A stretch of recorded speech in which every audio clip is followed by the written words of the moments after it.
Hello friends, APPSC mains ఎగ్జామ్కి గురించి ఈ మంత్ జూలై 28న జరగబోయే ఎగ్జామ్ని పోస్ట్పోన్ చేస్తున్నట్లుగా మనకి అఫీషియల్గా వెబ్ నోట్ అయితే రిలీజ్ చేశారు.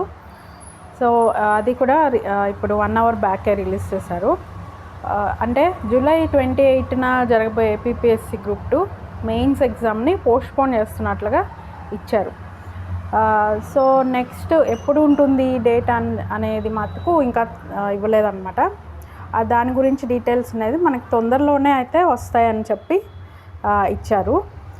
బట్ మామూలుగా అంచనా అయితే మేబీ ఒక 2-3 మంత్స్ పోస్ట్పోన్ అయితే చేయొచ్చు అని. సో నెక్స్ట్ ఎగ్జామ్ ఎప్పుడు ఉంటుంది అనేది మళ్ళీ అఫీషియల్గా అప్డేట్ అయితే ఇస్తారనమాట. వెబ్ నోట్ రిలీజ్ చేస్తారు. రిలీజ్ చేసిన తర్వాత మీకు ఏదైనా కానీ దీని గురించి ఇన్ఫర్మేషన్ వస్తే కనుక మీకు నేను మన ఛానల్లో అప్డేట్ చేస్తాను. సో ఇది ఈరోజు వచ్చిన అఫీషియల్ అప్డేట్ అనమాట. మీకు వెబ్ నోట్ కావాలి అంటే కనుక కింద డిస్క్రిప్షన్లో పీడిఎఫ్ ఉంటుంది, డౌన్లోడ్ చేసుకొని చూడొచ్చు. లేదంటే మన మామూలుగా మీరు వెబ్సైట్కి వెళ్ళి గవర్నమెంట్ వెబ్సైట్కి వెళ్ళి చెక్ చేసుకోండి. ఓకే, మరిన్ని అప్డేట్స్ కోసం మన ఛానల్ సబ్స్క్రైబ్ చేసుకొని ఫాలో చేయండి. Thank you friends.